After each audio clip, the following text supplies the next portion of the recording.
meeting in months without wearing a mask, and I just wanted to let you know the city's resolution has expired, and I'm following the CDC recommendations, but there is no pressure. Everybody's situation is different, so wear a mask or don't. I just want to make everyone feel welcome here. All right, the first item on our agenda is to approve the minutes of our May 1st, 2021 meeting. I would entertain that motion. Motion by Herbst, second by Jean. Any discussion on the minutes? I'm not seeing any discussion. All those in favor of approving the minutes as presented can signify by saying aye. Aye. Aye. Any opposed? All right, that passes unanimously. Thank you. We are moving on now to item number 2, the director's report, and I will pass it over to Director Lindman.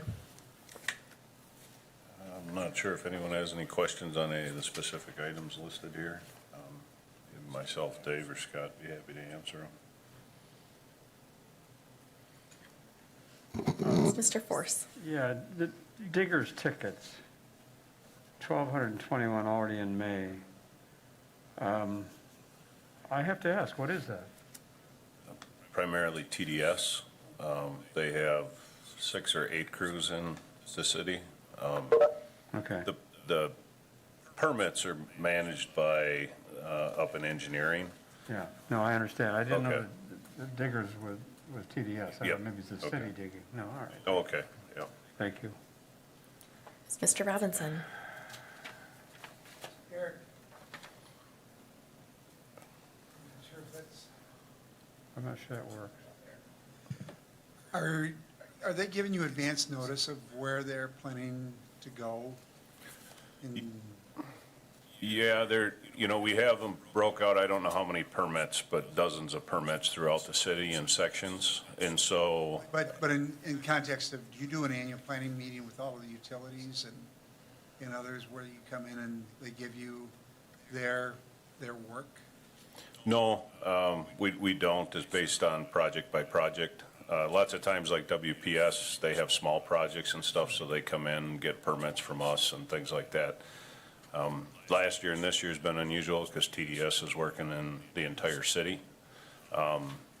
So engineering is having a weekly call with them, and has been for these, the past 9 to 12 months as far as what work they're doing, where it's going. We have kind of buckled down on them starting late last year with issuing permits. So, as they close out a permit, we'll issue another one. And then, but we've still had issues with not just the original locates, but relocates, because they'll call in locates for blocks and then they won't get to work there. So then they'll have to call in a relocate. So, yeah. Yep. Okay, any other questions? Yes, Mr. Jean. Excuse me, staffing at the wastewater treatment plant. I see we're going to be re-advertising. When was the last time we advertised? I don't know if anybody has that date, time frame. For the plant mechanic position, we interviewed in January, so it was right about the first of the year, I imagine, that the advertisement went out. We were kind of happy with the interview process. We had 4 candidates that we thought were very qualified, but some of them initially accepted and then eventually canceled out on us, so we weren't able to retain anybody. So we should be getting, we need to get those those positions filled, and we're going to be approaching, what's the expected startup of the majority of the wastewater plant?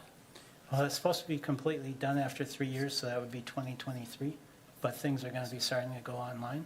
But we got to have guys ready kind of ahead of time. We're going to have a lot of new equipment and a lot of new things to do, and we want to be staffed up so those guys are familiar with it so the guys are ready when the equipment's ready. Yeah, I fully concur. So getting that re-advertised is, I think, crucial.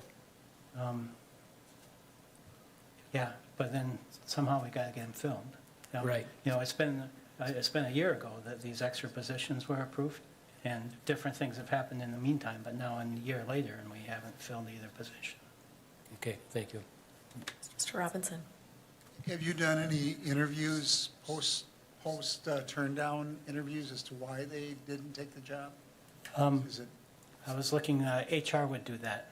We don't, I haven't felt encouraged to talk to candidates other than through the HR department. So, So that would be helpful if it's salary, if it's job duties, because you know, if you're 0 for 4 or 2, taking it and turning it down, do we have any idea why? Yeah, I mean, there's kind of a collection of things, but personally, I think salary is a big part of that. But I'd have to defer that to the HR department. So if salary is an issue, do we periodically perform salary surveys on these positions? Maybe Eric could best handle that. Yeah, we're on the city schedule for the wage studies. We have had conversations last year about the utility breaking off and doing their own wage studies, and maybe preparing something for the commission at some point on that. I think right now, I mean, we did hire one plant mechanic. He came for a week or two and then stopped coming, or a week and then stopped coming. You know, he just didn't like the environment. But we have had people turn down the positions just because of the salary offer, the wage offer, so. Yeah. Mr. Force? Dave, are you saying that if I were interested in that job, I would interview the city's HR with the city's HR department? I would not personally, face-to-face, meet the people that I'm going to be working with or for? No, we do the employment interview, but a post-employment interview Oh, I see. is something I was saying is good. HR is doing the post, okay, I'm sorry, yes, Yeah. misunderstood. I don't think, we don't have anyone from HR on, do we, Tony? Okay, so that's something we could probably follow up with Tony on. Yeah. I'm not sure we have been doing them. They might have some information, though, that we could bring back and try to get you know. No, I just misunderstood what Dave said. Okay. I would strongly suggest that we do that, you know, before we advertise, if we're gonna run into the same situation going forward. It makes sense to evaluate it in light of today's economy. Are there any other questions or comments about the director's report? Yes, Herbst, Mr. Herbst. I just want to make one comment, and that is, thanks Mike Gerbitz for the pictures in our packet. They were great.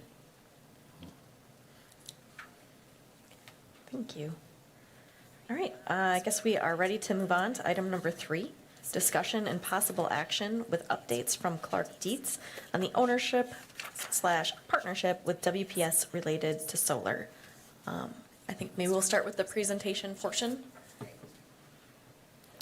On.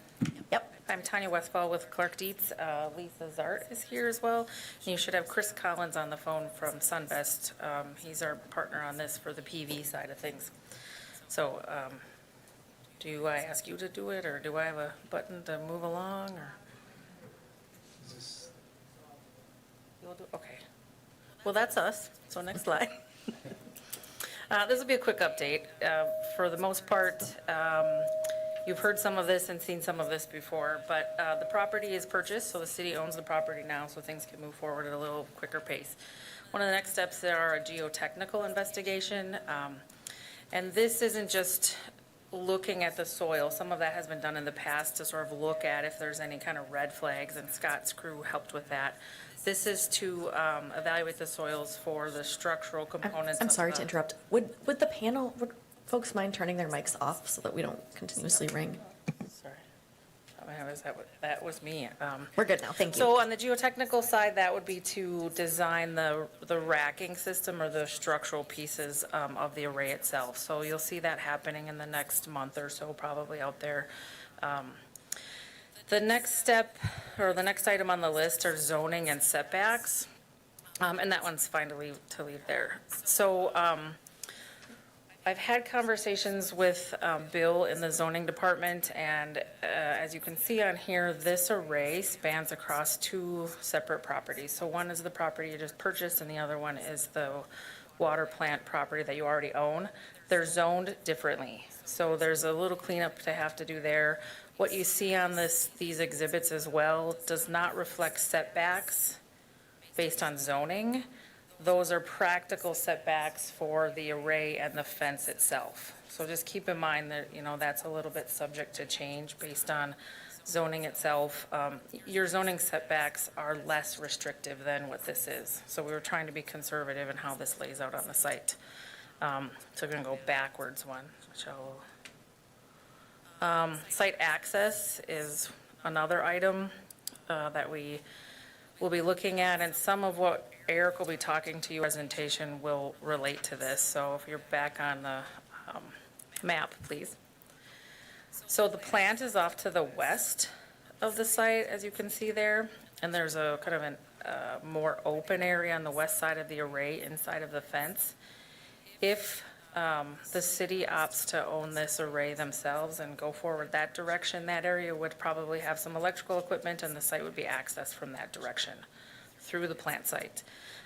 If WPS owns this and the city opts for that option, likely connection would come from the south or the east off of those public roads. We think more like the south based on what WPS's infrastructure is, but that'll all have to be sort of figured out, once we understand which direction we'd go. The last thing on the list was landscaping buffer. And as far as the landscaping area along Bugby, right now there's anywhere from 60 to 70 feet from the pavement back to the array. Now, the plan is to put something in there as far as landscaping. There's some very mature white pine trees there right now, and they provide some screening. However, I think they're white pine. Sorry, I should just say pine trees because I'm not an arborist. I don't know if that's really what they are. But they're not the most attractive trees. And if you know what pine trees are of this type, the bottom of the tree doesn't provide a lot of screening. So there's a lot of brush in there. So in terms of designing a buffer in there that would be suitable for this project for appropriate screening and the right height to not shade the array is a better direction to go, and you'll end up with a more aesthetically pleasing array. So those are really the site issues to deal with still. In talking with Eric, one of the next steps that you're not going to see on here is a public information meeting. It's not scheduled yet, but it's to share some of this information with the public and in particular people in this district. So it's a pretty important step, and what you decide here in the next month or so will help us move forward with that. You can go ahead. This is just another view without the aerial on there. The aerial isn't current because there's been a lot of construction happening out here, so this just gives you a reference point to what where the plant sits and where the array would sit. So next one. So these are just some example photos, and a couple of them are repeats. If you move to the UW Parkside example, this is a project that we worked on with Sunvest, currently constructed in Wisconsin. And so you can just sort of see how it looks from a bird's eye view and the access road there. Next one. Just again, another example. This is a little more rural area of an array from a bird's eye view again. Next one. Ground level. This gives you sort of the scale of what you would be looking at. So it's not although there's a large area taken up, it's not a terribly obstructive infrastructure in terms of your sight lines. Let's go to the next one. And you saw this one before too. This is a pollinator habitat. So that's an option, if this is something that you prefer. Next one. So I don't know that you've seen this one before. This is installation of the driven piles for the racking. And the reason I wanted to include this is you can see it's a less impactful construction process. I mean, there's some grading to the site that'll be required, but for the most part, the equipment that comes in there, once you have that done, is relatively small. So in this case, these are piles driven by that piece of equipment that's there. So once you get past the big earth moving side of this, the installation of this will sound nothing like the project you have going on now. In relative terms, it's much less of a distraction to residents, and it's quiet. I mean, Okay, the next one. This is the next step in the racking, and you can see the racking on the posts, and the panels will sit on top of that eventually. And then the next picture is an inverter. If you have questions about that, what that specifically does, Lisa can answer that. I'm a civil engineer, so you wouldn't want me to answer that. But it's relatively small equipment. So what you see above the inverters is the back side of the panels. So it's kind of tucked underneath, and it's not in terms of vertical scale, it's relatively low scale. And then the last picture, I think, oh, no more pictures, that's it. So I'll talk about this one a little bit, and then Eric will kind of get into the next part of it. And this slide was in your last update, but it's been updated. So the first line didn't change. 3 million kilowatt hours is the anticipated demand of the new plant. The next one changed a bit because what we've done, now that we have the topographic survey back and some of the limitations on setbacks and where we wanted a little bit of landscaping buffer, the array and its layout has become a little bit tighter. This isn't final yet, but it's pretty close to what you'd see in terms of output. So those numbers have been updated there. So what this facility, based on the layout that's in front of you, would produce is 59% of your estimated consumption at the new plant. And then there's an estimated cost there as well. So those are the numbers that were used in the next slides, if you want to skip to that one. And here are the parameters that we looked at as far as the cost comparison. And I don't know if, Eric, you want to go from here, or do you want to? Yeah. I can, and then you can fill in if I miss something. So, so there were basically 4 different options here for you to look at. The first one is the baseline, and that's basically if we don't do anything with the 3 million kilowatt hours annually being used, that over a 20-year period, the present value for that, if we just stayed where we're at.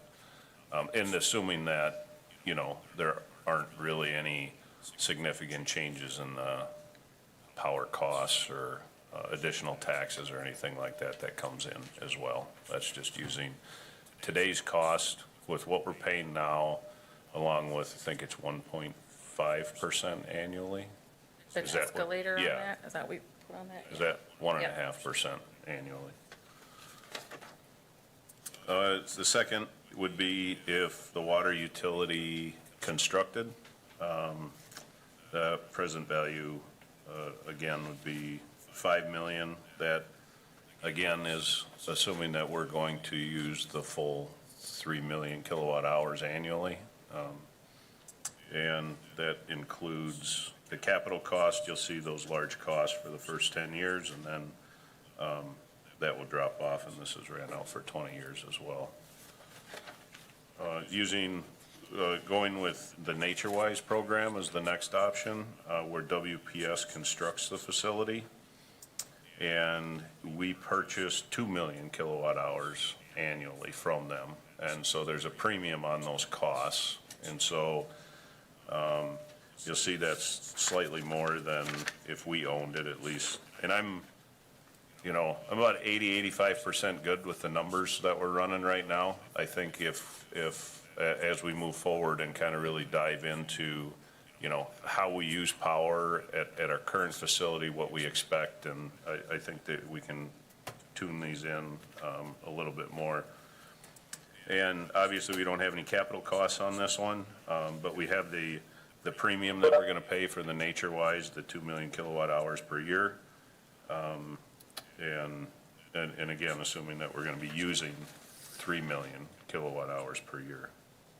And then the last one is if, rather than purchasing 2 million, we purchased 1.5 million kilowatt hours annually from NatureWise.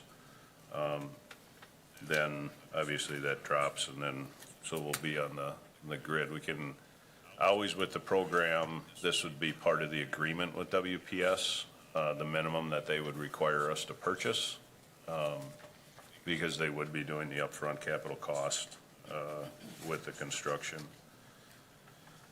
And then Did we put an escalator on the NatureWise program too? The cost is, how did we do that? I don't, no, not on this last scenario, no. Not on the last scenario, so it was just the same premium for 20 years? It's Or de-escalating, right? Oh, you left it flat, okay. Now, talking with WPS, they do anticipate, or they're expecting that the NatureWise program, the premiums will go down over time. Right now it's 2.4 cents per kilowatt, per 100 kilowatt hours. Do I have that? 2.4 cents per kilowatt hour. Okay, above what we're paying now, so, and they just, you know, as the demand, as they generate more, because they're building more arrays and stuff, that there would be more available, and that premium would go down. You know, that's not guaranteed, so that's something to consider. So, and it also, this also doesn't include, like I said, additional cost to the power that we're using now. You know, if they come up with some sort of carbon tax or something like that to push, you know, municipalities or larger users to use alternative energies. We don't know if that would come down sooner or later, or how that would work either, so.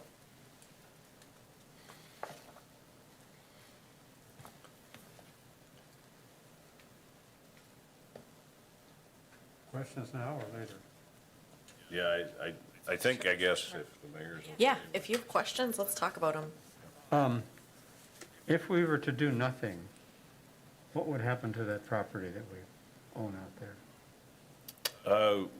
We could keep it, or we could, you know, sell it for redevelopment, or, you know, the utility owns it now, so, it would, And our cost was around 120,000 for that? 125,000, yes, yep.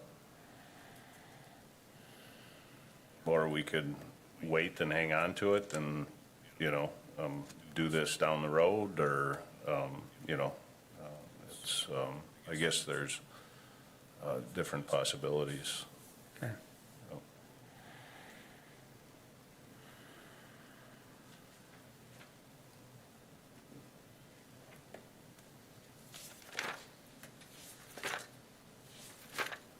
A couple of questions here. Let's see.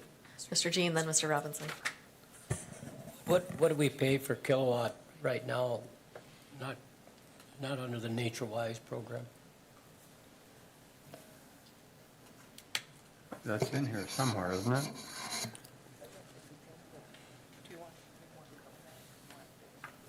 Right now, Joe, you're averaging just under 8 cents kilowatt hour. So is there an add-on? Is it 2.4, the add-on to that? That's correct. Okay. Can I add something to that? Sure. So when we first looked at this and you saw the numbers the last time, we used that, it was, I think, 7.7 cents or something in this. Since then, we had gotten some information from WPS in terms of how the power gets used at your plant now. So not everything's on at the same time, you know, in a 24-hour period, things can change. It turns out it doesn't change a lot for your operations. However, when you use the power, or when WPS provides the power, the cost changes. So Dave would have to answer specifically, or Lisa, on when that is. But this model takes into effect the variation in your rates across a 24-hour period. Now, it's, again, not building a watch, so it's gonna change once you really start up, but that brought these numbers down a little bit in terms of going with NatureWise versus not. Mr. Robinson. So the life expectancy of the system is what, how many years? Well, so there are a couple of things. The design life is 20 years. And the agreement, I understand, will be a 20-year agreement is typical with WPS, or? Yeah, 20, 30, 40 years, somewhere in there. Yeah. So, If you could answer the question with the microphone, we have people watching on public access too, so. Thank you. It would be somewhere between 20 and 40 years. Okay. So because there's not a lot of mechanical equipment, the actual life of a system tends to be longer. So if we were to do the performance based on a 25 to 30-year period, the utility-owned system would be much more favorable? With these assumptions, it would. Because your capital, your front-end loading, on a present value determination, you're front-loading your capital investments over the first 10 years. You're correct. And if you don't have costs beyond that 10th year, your costs are significantly lower in the subsequent years beyond, particularly beyond Right. year 11. That delta. So the longer the life expectancy of that system, the more favorable the utility ownership is. That's correct. So could we see some performance that would be modeled on a 25 to 30-year basis? If not only the design expectancy, but the expected life is that period of time? And potentially, you may have some incremental capital cost in those 25, 30-year area, but let's look at the life cycle. If we're not only in the design cycle, but if they're lasting 25, 30, 40 years, let's try to do that comparison. We can do that. I don't think you're gonna see a linear savings. You're gonna have an increased O&M cost, there'll be some maintenance to it. And in terms of designing practical engineering design life, to design out for us to stand here and say this will last you 40 years, wouldn't be a wise move, because there isn't data that shows that these will last that long and produce what they need to. But for the sake of what if we put a little bit of our own money into it to maintain it, I think exactly what you're saying is correct. And just with the caveat that there's some things we don't know the longer you put the life out there and how it'll behave. That was my question. Do we know of any solar facilities that have been operating for 20 years? I mean, it's a relatively new technology. Chris, are you on there?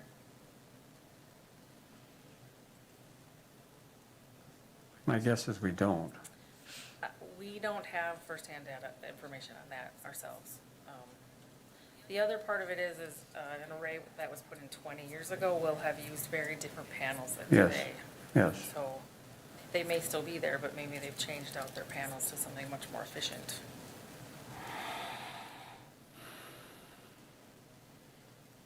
Any other questions, comments? Mr. Well, Jean? I think, oh, go ahead. Oh, sorry. So does the model or the projection reflect that we wouldn't be spending, if we owned it ourselves, our investment of, what was it, 2 million? Do I have that wrong? It's about 2 million, yes. So if we don't make that investment, how does that reflect in the model? Because we haven't spent any money, we're just going to be paying rate under the nature-wise. Yeah, it's the premium. Right. So instead of you putting in this capital cost, you pay a premium on your use, and WPS takes on that capital cost and the risk that goes with it. So essentially, you're kind of paying back what you're paying them back to some degree for the capital, doing the construction, and the O&M, because you won't be doing that here. And then somewhere in your agreement, you'll have to look at the end of your agreement and who does the decommissioning and the demolition of it, and what happens at the end of your time frame too. So part of this will have to be you guys talking with WPS on what your interconnection agreement looks like for this project if you go that route. Okay. Mr. Force? Is there any value that you see with the NatureWise program in that you're dealing with a large electrical provider who has experience and has other installations like this?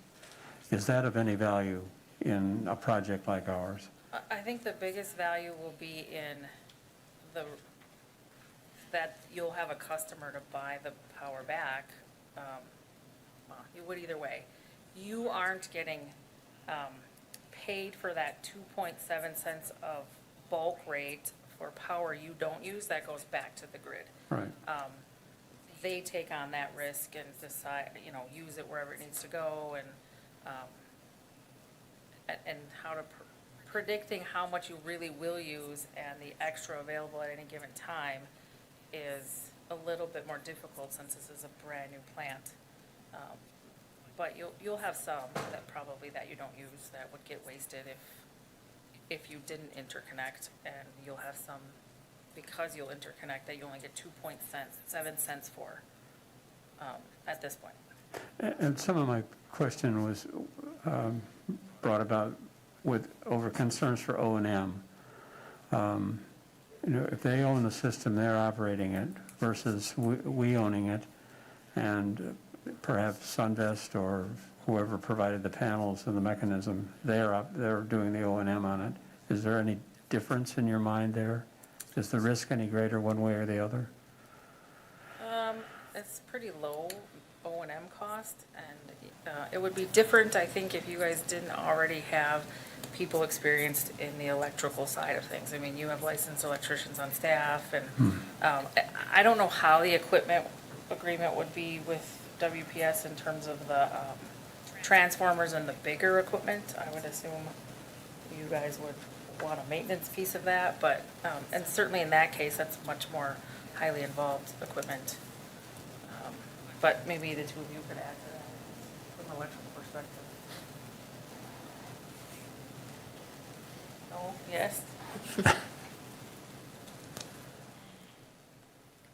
Yeah, I think it's, if you're in the NatureWise program, it's not at all your concern because WPS will take care of all of that. Correct. If you have some sort of a failure, if you own it, then that's, whether Sunvest, you hire somebody to do that work, it still is your responsibility. Correct. Okay.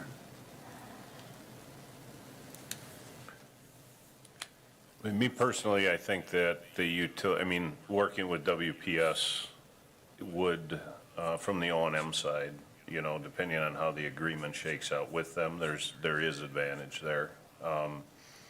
If panels, get burned out or not operational, they're responsible for those replacements and those types of things. It's rather than us internally trying to figure out, can we do it internally or do we have to hire, certain things out and those types of things. The other thing too, when you look at the costs and they're very similar over time, to not do anything. I think it's like diversifying your revenue, right? Like, I think there's a lot of advantage to doing this because I think the technology is moving this direction. And so I do think that there's a better chance than not that those premiums will go down, over time, but it is somewhat of you're betting on that. But it does diversify where we're getting our energy, and it is, and if they do end up doing some sort of tax or something on just general power that we're using right now, it eliminates what that is for us in the future. So I think there are some unknowns right now, but I think considering this and then potentially drafting an agreement with WPS moving forward might be worthwhile for us, to put the effort into that and try to work with WPS on how this would work and, how much are they going to require us to purchase out of the NatureWise program? How much is the lease going to be based on the land? What are we going to get and to try to finalize those numbers. Yeah. Just one other question. Is the city engaged in renewable energy projects anywhere else, or is this pretty much it for the time being? This is the first one. Yeah, okay. Aren't you at the wastewater plant? We use our Well, gas. for Yes, that. using biogas, I'm sorry, yes, of I course. don't know if that counts. It counts. It counts. Yeah. It's just, I'm it's been gonna say around a it long time. Yeah. I guess First one of something its kind. outside, yes. Yep. So I think all of us were a little surprised there wasn't such a big difference running the numbers on, or we could come in here and say, here would be our recommendation on what you should do, but the sort of unknowns here are really risks that you guys have to take on, so it really comes down to, here's what the numbers look like, and getting some feedback on, does it make sense for you guys to pursue the nature-wise option, knowing it's very similar in cost if it can get worked out, or, are you seeing some benefits from a city perspective that maybe we're not aware of, where it's appealing to you to own the system yourself? I mean, like owning it for much longer than 20 years. I mean, maybe that's something, there's some intangibles here, maybe that do drive some people's decisions that we can't decide that for you. So. I do have one more, and this is my last question. It doesn't have to be. We I can, know. we can ask lots of I know. questions. But if we were to go ahead and own this ourselves and spend the 2+ million, would that come out of our ratepayers? Would that be reflected in a rate increase? Potentially, yeah. It would have to go through the PSC, and we are anticipating another rate case with the PSC this year, so Okay. yep, we would have to do that. Okay.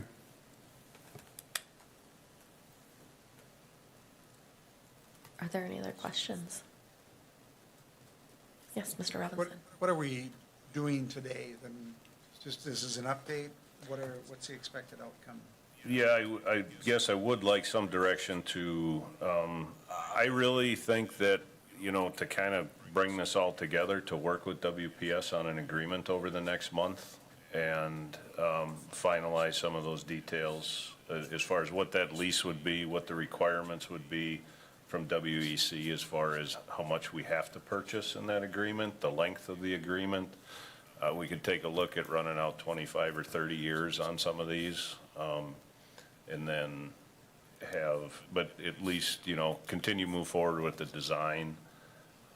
But, work both sides of the utility owned as well as working with WPS.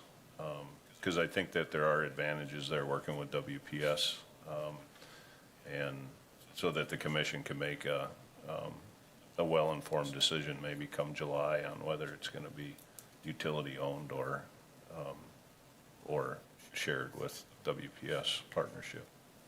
So are there other vendors that, I know that there were people that were looking at a wind farm out in Brighton, in Green Valley, last year, that were trying to tap in EDP, I think.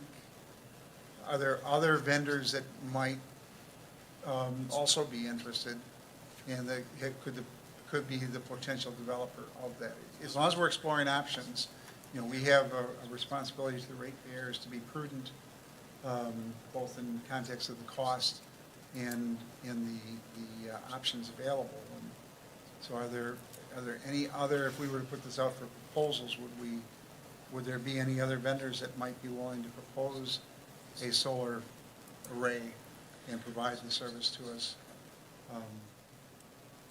bringing competitive pressures to play?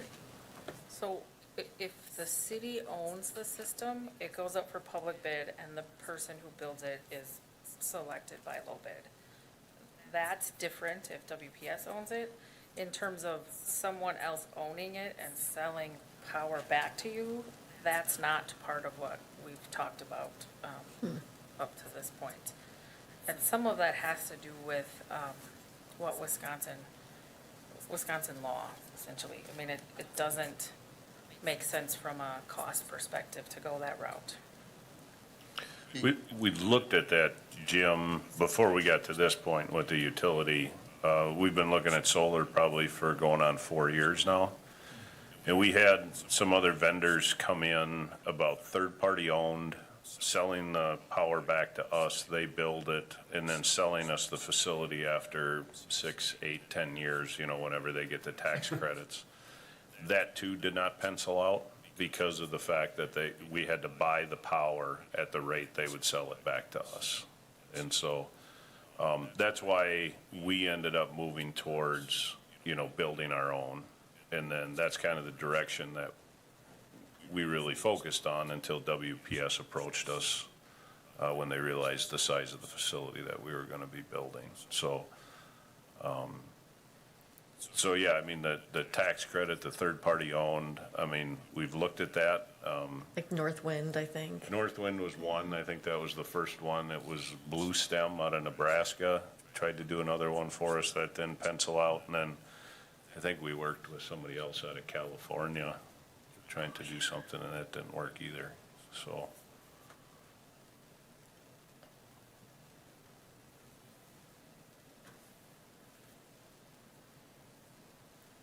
Yes, Mr. Jean.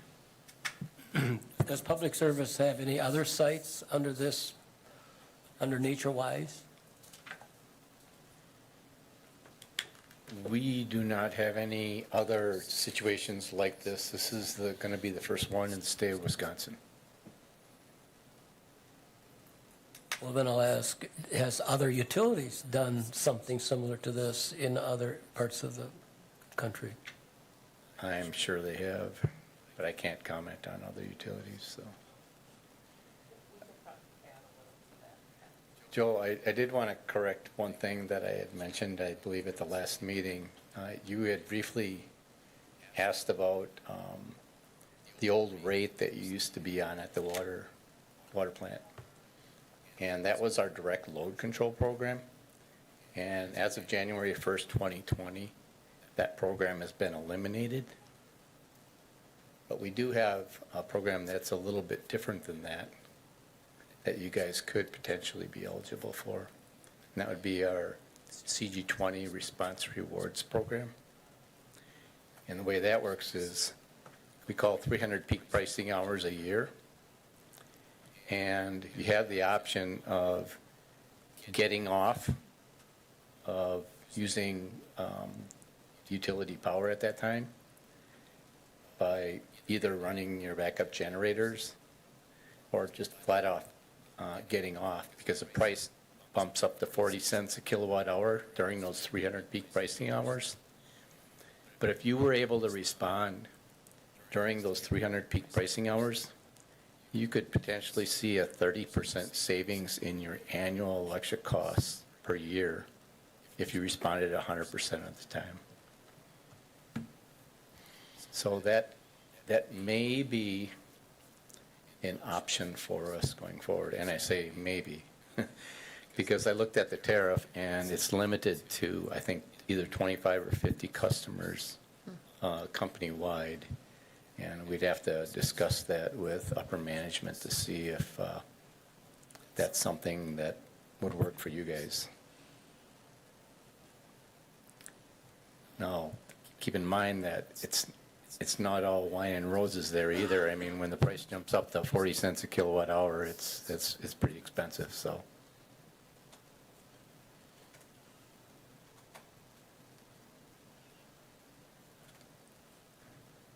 Okay. Joe, to answer your question about do other utilities do this, We Energies has a program called Solar Now, and a couple of the pictures you've seen are part of that program. So, and I don't know if you're aware, the parent company, WEC, is the parent company of We Energies and WPS. And I don't know if that's the right terminology, but, so there's some institutional experience doing similar projects probably that they could rely on some of their internal staff. So do we have to do anything other than, I guess, is the commission supportive of working with WPS and bringing back an agreement along with some additional numbers and stuff in July to make a final decision? I would be supportive of that. Okay.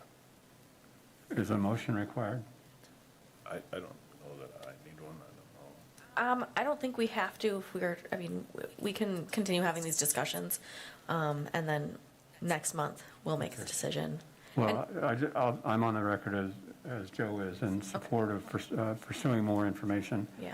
on the nature-wise program. And I'm seeing a lot of head nodding. And just so I'm clear, the stuff that's negotiable from the city side, it's the lease of the land. The premium is not negotiable, or it is? The premium is not negotiable. Okay. That's actually in our tariff. Okay, all right, thank you. All right. Are there any other questions? Okay, thank you very much for this. Thanks. Gotta get my notes out of the way here. Okay. We are moving on to item number 4, discussion and possible action on the lead service line replacement program. Eric, maybe. Yeah. We had a discussion last month, and you had asked me to bring back a couple different options based on a 15-year program. And I did that based on conversations with other staff and really where we thought, the potential would be. They're very expensive because we have so many lead services in the ground still. And to try to cut that to 15 years is an expensive proposition. So if we contracted out the services, assuming that we could find enough plumbers to replace as many as we would need, at least 600 annually, it would be about $4 million a year for us to do that over 15 years. And then, so that'd be about the $60 million price tag in today's dollars. And then if we were to hire employees, staff up in order to replace 600 services a year, we would basically have to hire enough for 3 crews to work, day in and day out during the construction season to do that. And that total came up more, about 4.7 million annually, with salaries, benefits, as well as cost for replacement and equipment. So,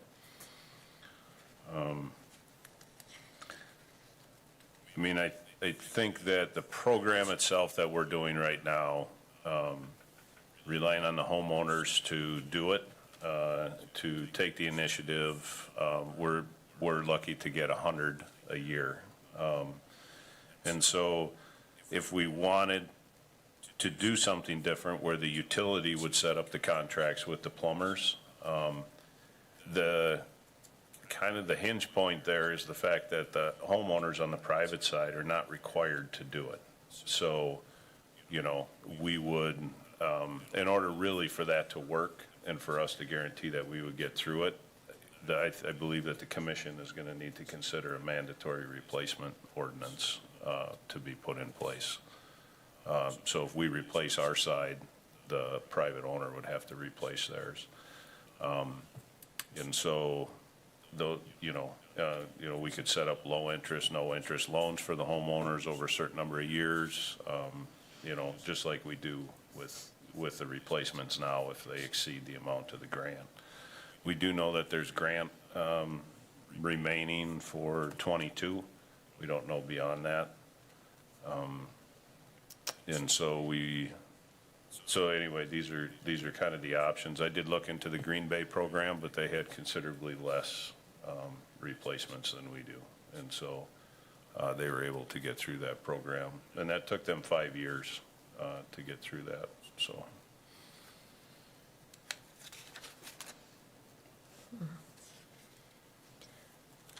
Yes, Mr. Robinson? So Eric, are you double counting, if Green Bay could do the public side for 3,100 with their crews, and our cost is significantly higher, and then on top of that, you're building in the cost. Did Green Bay's estimates of cost include their labor cost? At 3,100, I would assume that they did, yeah. I don't know So then what are we're we double- replacing, Scott. Oh, the capital. So we have $1 million for staffing plus the public side? So are we double counting?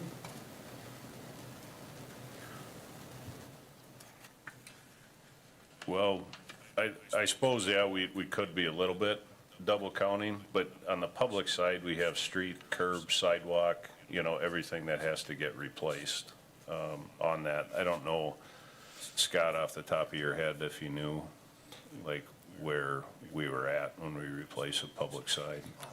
Our public side numbers do vary depending on where the lateral's placed. If it's in Right. somebody's driveway, it's gonna cost probably twice as much as a typical one where we just go through the sidewalk.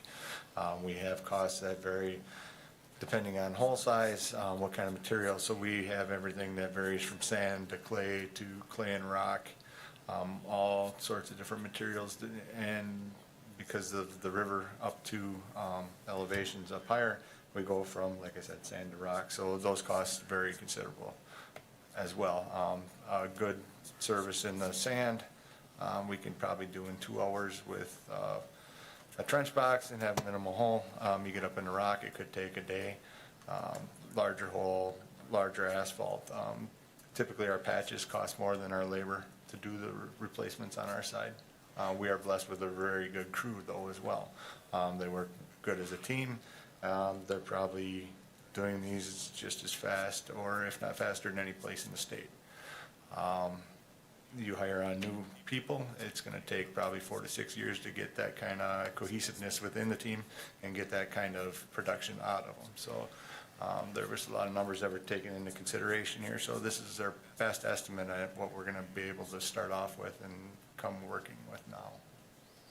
Does that answer your question, or is there something I missed No. specifically? So you've got $1 million for labor, and then you've got the cost for public. So the public side, is that public side cost inclusive of labor, and then is there a double counting? Are we allocating our labor costs to each of the projects, or the public side? I think that, yeah, I think our average is still gonna be around $5,000. It could be a little less, John, I mean, just because some of them could be coming from across the street, and we have a lot more asphalt, a lot more concrete curb, we might have to tear in, but I think it could be high, what you're seeing, the $5,000 each. But again, you've got that $1 million Yep. above, you've got that $1 million above the line. Yep. So are those $1 million allocated to each of the projects, each of the line replacements? Right, well, I would say that, I don't know, I guess, from what I understand your question, yeah, I'm taking into account the $1 million for the labor, that's what you're saying, right? That's there, and then am I also counting labor for the $5,000 each on the public side, right? As Scott said, some of them are gonna cost more than that, and some of them are gonna cost less. So I think that, it may be on the high average side, but I think, it's a good number, budget number to use for our side. So to help me understand, and maybe it's Yeah. a slow one. So when I look at option 2, you've got staffing at 12 employees at $1 million, and we're adding that into the total cost. But is that $1 million also reflected on the public side in the 500,000? Therefore, the cost truly is 4.7, or should it be 3.73? Do you follow? Yeah, I do, and no, it shouldn't be 3.7. I think our cost, right, on average it's gonna cost us in materials, replacements, concrete work, everything else, a high average of about $5,000. Right. Yep, Which is what your $5,000 times the 250 would be 12.5. correct. So the difference, I'm trying to compare option 1 to option 2. Yep, Option 1, you don't have the staff in there, and you don't have the equipment, and you're at a cost of 3.9. One would think that if the city crews were there, we'd be able to realize some economies of scale because the profit margin isn't there. Should our cost be 3.7? versus 4.7. No, I mean, if you really delved into it, it might drop a little bit, but you're not gonna be down another $1 million, because we have all those other costs that we have. But we have that if a private contractor does it. Correct. Under option one. Correct. So why would it cost us, $800,000 more, $780,000 more to do it ourselves than to have a contractor? Well, all the blacktop, all the concrete, all of that is being done by contractors. We don't do that in-house, So you still contract that out? yes. So the only thing that these guys do is dig and replace the line and do the backfill. But I would say that, just looking at it and having the conversation, John, that if we did it in-house, that 5,000, that 1.2 million annually may come down a little bit, because we would be putting in the line and doing the digging. It's just that it's really hard because some of those lines might cost us 12 grand. Some may cost us 3, so, yeah. It's the same thing on the private side. If we have a contractor do it, we've been getting them under the $3,500, and then we've also been getting some, excessively high, $8,000, $10,000, $12,000, Mr. Forrest. Eric, my question is, are there either option here? Would the individual homeowner, property owner, still have the option of hiring somebody to do it? Or if they qualify for funding, would they then be obligated to use the contracted services or the city workers? Yeah, I think we'd have to choose one or the other, Jim. Okay. Yeah. All right, one just a method question. or the other. Okay. Hudson. So from a perspective, I would imagine that most of these replacements are in the older part of town with the lower income. There- So in our census tracts, so Yep. the financial burden would be much higher in terms of overall household income. Correct. And so are there opportunities for us to secure additional funding, given the fact that they're older homes, lower income, to assist with this? I think the obstacle that we have to get over to request grant funding, which you're right, if we request DNR grant funding and we focus on LMI areas to begin with, it may look more favorable with them to support that. But the current obstacle that we have right now is that resource-wise, we've only been able to replace 100 a year with the method that we're doing now. And so, this would change it up, because right now, as you know, like, we pre-qualify plumbers, we hand those names off to the homeowners, and we leave it up to them, right, to hire their own. And that hasn't, it hasn't done real well. And so, when we asked for $450,000 for '21, the DNR questioned us pretty hard on whether we were gonna be able to spend that, just based on our past history. So, yeah. So how did Green Bay get to such a low number? Did they have a mandatory replacement? I don't know that they had a did they put a mandatory They did, they replacement have in? an ordinance. yes. Okay, they do have one, Yeah. okay. Well, Another question regarding the staffing cost here. You took under the option 2, annual cost of $1 million. Is there any training covered in that expense? no, that is just Salary and salaries and benefits and, yep. But we'd have to train these people, right? Yeah, as Scott said, it would take time to bring them Right. up, which wouldn't be just a year, it would be a few More than a year. years. Yeah. Yes, thank you. Yep.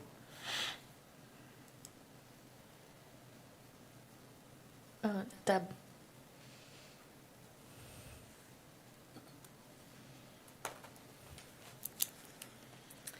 Hi, Deb Ryan, 702 Elm. I just thought I should give you the perspective on the homeowner side that I have been advocating for this for about 8 years or so. And I happened to get the word out in the west side and encouraged a number of neighbors to do that, and I ended up getting mine done last fall. My house is 101 years old. It happens, I do have like a concrete open porch, so where the shut-off is at the street, it looked like I would have to go underneath my porch. But, and I had a number of plumbers come out. Some of the list seemed to be that the plumbers were saying that they did not do that any further, or they couldn't get into the excavating. So there was maybe like 4 or 5 people or businesses that went ahead and said, no, we're not doing that. And luckily, Judith Miller over on Kickbush and Chellis had done research with her street construction, so I went by her suggestions and met 3 different ones. And for me, being on Elm Street when Cedar was being done, I was just, come by when you're in the neighborhood. So, and then for me, I have an older 2-car driveway that's asphalt that started falling apart. And so the plumbers I got from Wausau, they completely filled up my driveway with plywood and then all the dirt, so that they could dig the trench and go into my stone basement. Part of the issue I guess I'd like you to be aware of in regard to looking at city or plumbers that are contracted is that they did some kind of compacting the dirt, but my dirt dropped over a foot, and I plan on doing a French drain, so I'm not dealing with it right now. But if you have the city doing this, you could have a lot more concerns and liabilities and issues if you have the city employees doing it and higher expectations. I'm glad I had it done. It's now something I was up to par, and when I bought my home, I wanted to make sure I had a 200 amp service and then I had copper plumbing, and luckily I did. But for some other people, they may have a lot more issues, may have a lot more plumbing to deal with. But for me, it could have easily, if they didn't put the plywood down and put the dirt on top, and then they had a number of staff that were putting the dirt back, cleaning off my driveway, picking up the plywood, which I don't think necessarily was all plumbing related, my driveway could have been totaled. And then you're talking about, okay, what is that going to be? $4,000, $7,000 more, depending on how the work was being done. So I would like to encourage other people to do that, but I guess at this point I don't know how you're doing things, and I guess I'd rather not encourage people that they end up finding out I can't find people, or I'm talking to the city and the city is telling me to back off, or no, we don't have the funds. So I'd rather not overpromise that we do have the fundings. But I also want you to be aware, there could be a lot more liability issues if it's all done on the city side. Thank you. Thank you. Any questions, comments, thoughts? Motions? I think that if, we're obviously going to be applying again for grant funding for 2022 during that timeline. I don't know if it's open yet, Scott, or not. But I think that if we want to change how the program is going to go, we as staff will kind of need to know that, because we'll have to start working with contractors, and we'll have to start kind of, and probably what we're going to have to do is try to find 2 or 3 different plumbing outfits that are willing to contract with us, for on an annual, a biannual, or triannual basis with renewable every year, maybe, to try to get this many services taken care of on an annual basis. And I do think that, if we go this direction, try to take advantage of that available funding while it's here. Yeah. Right. So. Mr. Robinson? Would it be possible to get a presentation from Green Bay on what they. I can ask them. What their steps were and, you know, how Yep. they went about it, what sort of, that learning curve, the training curve and. Yeah, they were driven by, they had some corrosion issues and they, and they tested, they exceeded their 90th percentile on the lead testing. So that's kind of what prompted this, the corrosion study that they went through at the same time, and then the removal of the lead. There's an article in one of the programs, and I can just send that out for anybody who'd like to read it and stuff as well, so, yep. Mr. Force. Eric, don't you need some direction from us at this point? I mean, Yeah. we're being asked to come up with a plan in order to qualify for any funds. I'm certainly in favor of option one. I don't know how the others on the panel feel, but So are you offering that as a motion? That I would we- make a motion that we motion. move in, that we adopt option one and instruct the city to move in that direction. And I don't think that precludes us from, well, maybe before we talk, is there a second? A second by Herbst. And I don't think that precludes us from continuing the investigation into option two. We could still figure out if that could work out moving forward. Or if we find out that it's hard to find plumbers to work with, That may be the case. we can continue talking to Green Bay. Yeah, I'd be happy to do that. Talk to Green Bay and just run through these numbers, maybe with some of your concerns, John, on some of those. We can dive into some of the exact costs on some of these facilities that we've been doing. I to think we kind all of narrow agree we this want to out. get rid of the lead. Yeah, yep. I think the one thing is that's kind of hanging out there is an ordinance for mandatory replacement. And we can bring some examples back from other municipalities and utilities that have those in place for consideration, and with some recommendations and comments on those as well, and maybe how they've been working, so. Robinson. I would support that, but I would also suggest that we get in front of the issue and develop our talking points as to why, from a public health perspective, that is a reasonable thing to do. So I would want to have our communication plan in place. Okay, as it makes well. sense, yeah, for sure. And I think too, maybe at some point this body could maybe make a request of the city when it comes to American Rescue Funds, because these kinds of projects would qualify and maybe could help us move a little bit more quickly, or just cover at least some of the costs over the next 4 years here. Any more discussion?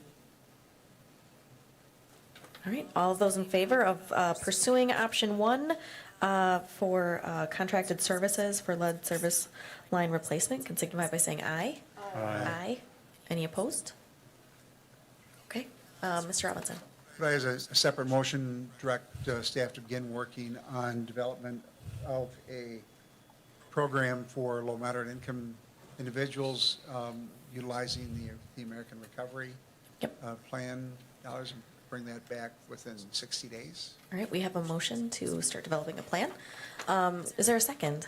A second by Jean. Any discussion? Okay, all those in favor of pursuing a plan for low moderate income using American Rescue Funds, a plan in the next 60 days for us to look at, can signify by saying aye. Aye. Aye. Any opposed? Okay, getting some work done. All right, moving on to item number 5, discussion and possible action on the 2022-2026 capital budget.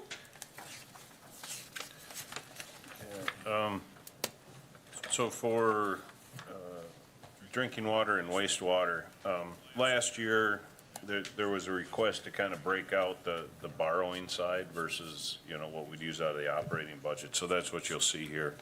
The first sheet on each is what's planned to be borrowed, at least currently.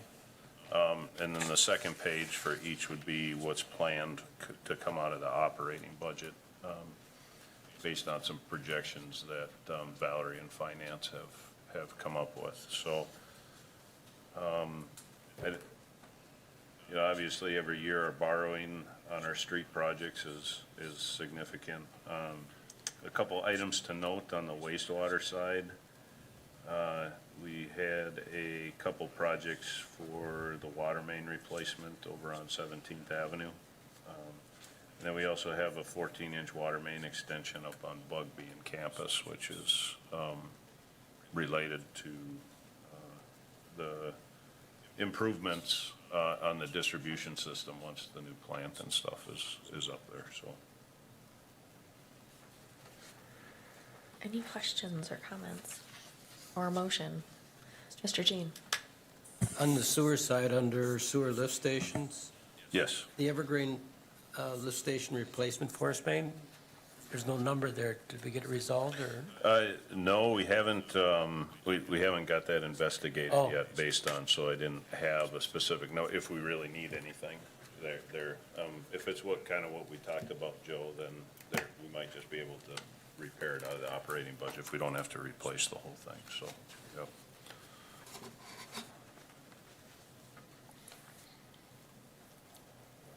Mr. Jean? I'll move to accept the staff's recommendation and report on the capital project or budget. All right, we have a motion to accept the CIP. It looks like we have a second for Mr. Robinson. Any discussion or questions? Mr. Force? I raised the issue of emergency generators a few meetings back, and Dave, you and I had a little conversation about that at this meeting, and it didn't seem to me like we were adequately covered in that area, and you, I think, said it would be a cost of about $35,000 for an emergency generator, and I just wondered if any consideration has been put into the equipment side of the budget for perhaps the purchase of one or two more. And again, that's in case we get a severe storm of some kind, and those are unpredictable, can occur anywhere at any time, and can really lay a utility flat on its back. Sure. I don't completely remember that conversation, but we do have two fairly up-to-date and emergency generators. One of them can run all of our lift stations, individually. The other one could run most all of them.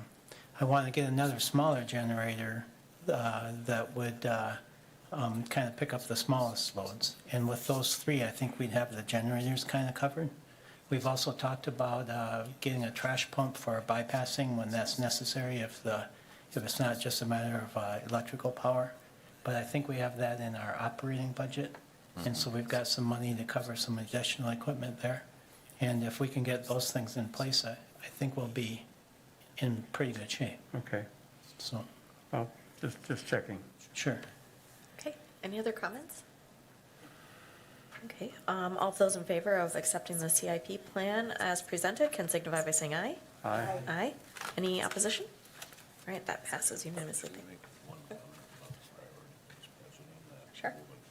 Yeah. So, in the past, we've been doing this with spreadsheets, and the city is moving towards a priority-based budgeting, very similar to what the county already has in place, and so, or working on, I'm not sure where it's at, but, this might change a little bit moving forward as we get into next year and stuff, but we're just starting to go through those presentations and those ideas. So I'm still, looking for a specific definition on what that means, especially for the utilities and stuff. So as we work through, I will keep everybody up to date and what will change, so, but. I think maybe one of the cool things that we'll see from this is it's programmatic. You can analyze based on the program instead of just the line item. And it might help us, for instance, with like the lead service line replacement program. We can see what kind of an effect it's making, so. I see Mr. Robinson laughing. I really enjoyed it at the county. I dug in, I signed in, and you can. It's a very visual tool that helps explain it. But I know that not everyone was into the technology of it. There's an old saying, garbage in, garbage out. And so if your data going in, if you don't have integrity of your data going in, you don't have integrity of the product coming out. So spend the time up front developing the data. That's why we don't have the data for you to look at yet. Cool. All right, item number 6, update on rain barrels. I know everyone is super excited about this. At least they are when they contact me. Yeah, I know that we had an email from Lynn with Rain Barrel Solutions. And Gina, did we get any other updated numbers or anything from her? This was the latest? Okay, all right. 231 rain barrels then were sold. She did say that she, and you can see it in her email here, that she is putting a wait list on the website, you know, so if she does get inquiries, she's kind of keeping tabs on those for us as well. There has been a pickup date decided on June 26th from 9 to noon. The website's been updated, and Lynn, I think for everybody that purchased and gave an email address, she was going to give an update to everybody, so, on what that is, so. Yes, Mr. Force. Who's going to help load those barrels into cars? City staff? Yeah, I will be there. We're gonna set up kind of a one-way drive-through and stuff, you know, probably in combination over to the Wausau Sure. Chemical, and anybody that wants to come and help John is load. welcome. Absolutely. Don't go to Yeah. the Y that morning. Yep. You're very welcome. It's a Saturday, so. And I know I brought this up before, but as an old publicist in this community, I thought we could have gotten a little more press on this. I know that you Yeah. guys tried. Certainly, this pickup day would be a great opportunity for some TV coverage of our rain barrel program. So I would hope we could get 7 or 9 or both out for some video shoots during that pickup period on the 26th. I don't know how the city does that, but it would be nice. I think all of the local media covered the rain barrel stuff, so I felt pretty okay about it, but yep, we can let them know when the pickup will be. Yep, for sure. I think that'll be a good visual. Yeah. Thanks. Okay. All right. Item number 7, discussion and possible action regarding the wastewater compliance maintenance annual report. I will, you or Dave? Dave, go ahead on this one. Yeah, so, yeah. Okay. The CMAR is a report that we have, well, yeah, CMAR is a report that we have to send in every year. Some of it gets to be sort of cut and dried. I think the thing that's a major issue here is under the staffing and preventive maintenance section. It's kind of an all or nothing. Either we say we've done it and then we get full points and get an A, or we say we haven't done it and then we take 40 points off and we get an F. And in the past, we've kind of scraped, I wouldn't say fudged, but we were on the borderline, but I've said we've done it. At this point, with our new plant upgrades, we've got a lot of new equipment coming. We don't have included in our project a computer program to help us manage the preventive maintenance schedules to make sure those things get done, and that's something that we need. And so at this point, I'm saying we're not meeting their intent, and so we dropped from 100 points to 60 points and scored an F in that section. Now, that preventive maintenance program is something that we need and that we will get, I'm confident we'll get it up and running along with the new plant. So we have a plan to work our way out of this, but this is just kind of acknowledging, from my point of view, that this is an essential thing that we have to do. It also addressed staffing shortages, but, and there, we've already kind of talked about the hiring, but that didn't actually cost us any points, so, on their scoring sheet. Otherwise, I guess if you had any other questions on it, that's the main section. Are there any questions on this report? Then this does go to the full city council for final approval. Well, compliments on getting an A in all the other categories, Dave, and I think being candid about the staffing issue. I think you're to be commended on that.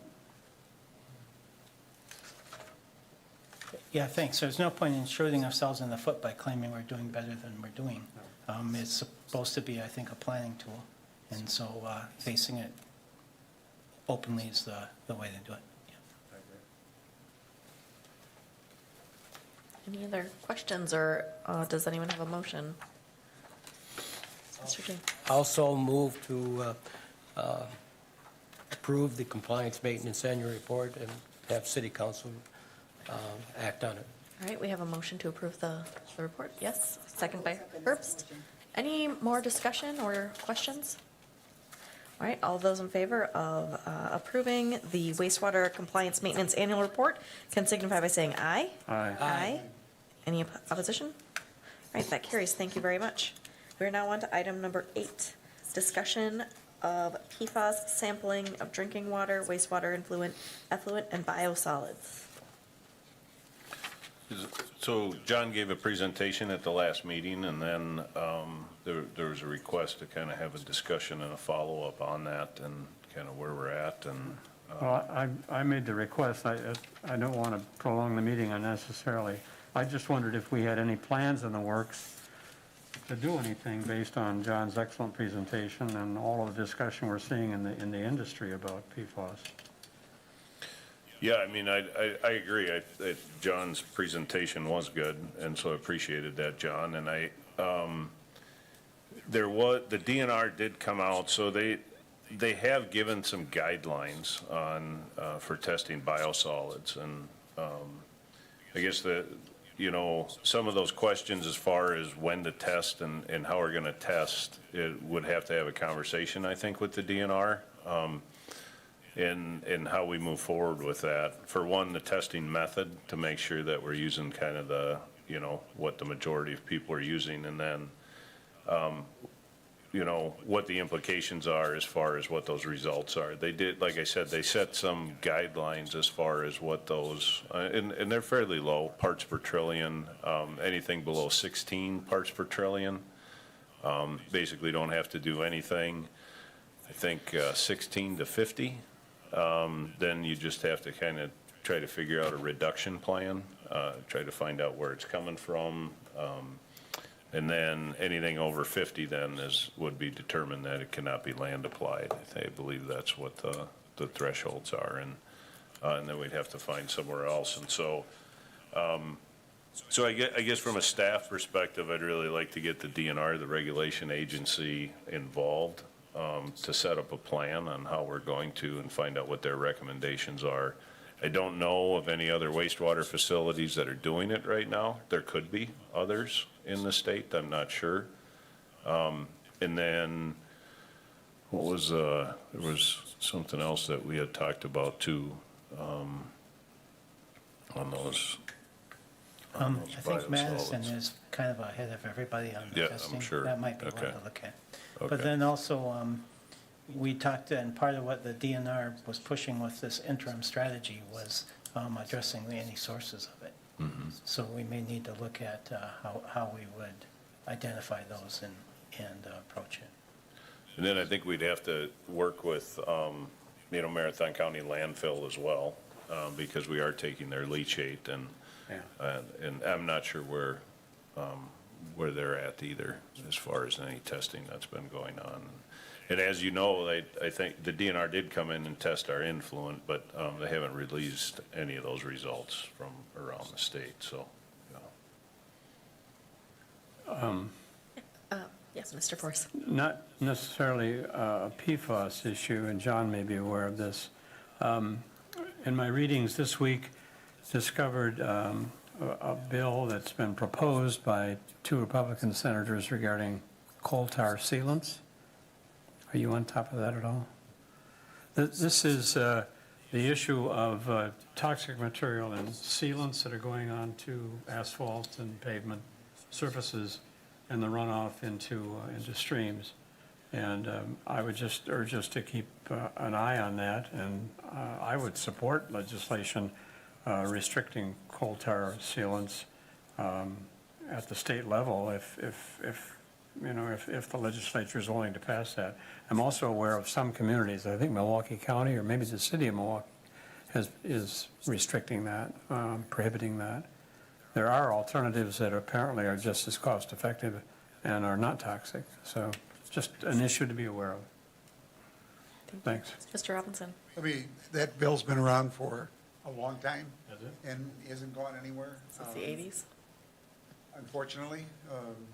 but it's been introduced in several sessions to the legislature without much success. But in the context of the regulatory scheme, the DNR was sampling the influent, but due to a settlement with WMC after a challenge to their authority to do it, it was agreed that they would collect the samples but not release the results because WMC argued that there were no standards. Last week, the Natural Resources Board approved going a scoping statement for additional drinking water standards, which is a start of a lengthy process. There will be a hearing on that scoping statement this Friday. So they're in the process of developing and expanding the list from 2 to, well, cycle 10 had 2, I think cycle 11 of the drinking groundwater standards has 16 PFAS-related compounds, so we'll want to take a look at that. But from a liability perspective, the concern that I have is biosolids. If we're spreading biosolids, not only are we incurring the potential, I think we may be incurring unintended liability if standards come down in the future for any PFAS that are in there. So I think it's important to know what our influent is coming in so we can work with those industries to make sure that we can do some pre-treatment to try to remove those. So I think that there are some challenges for us as a utility to get a better understanding of it.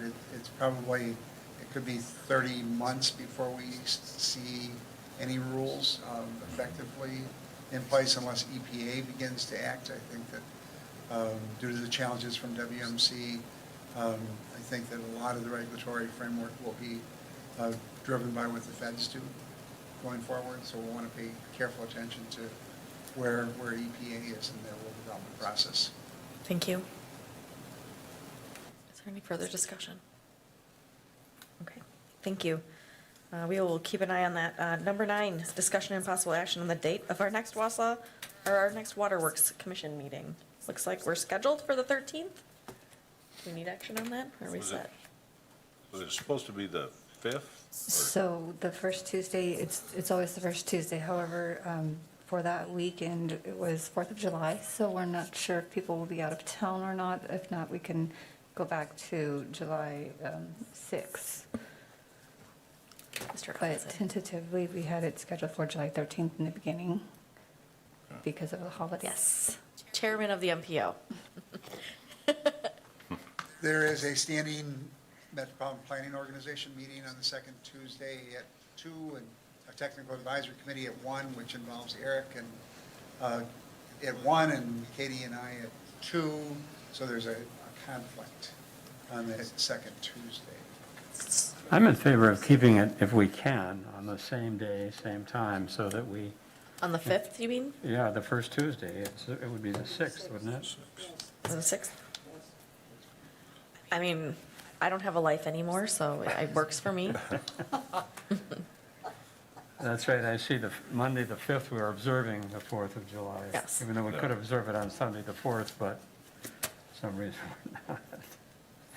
So is there any opposition to maybe keeping it on the 6th? Not to me, I think we should do it. So we can keep that. I'm proposed to be on vacation for that week. I can try to call in if that's okay. I don't know if that, Unless you have a staff member you'd Yeah. like to be Okay. the person. yep, so, yeah.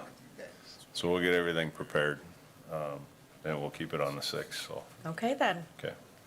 All right, I would Thank you. entertain the motion to adjourn. Motion by Robinson, second by Force. Any opposition? I'm not seeing any. Thank you very much, everyone.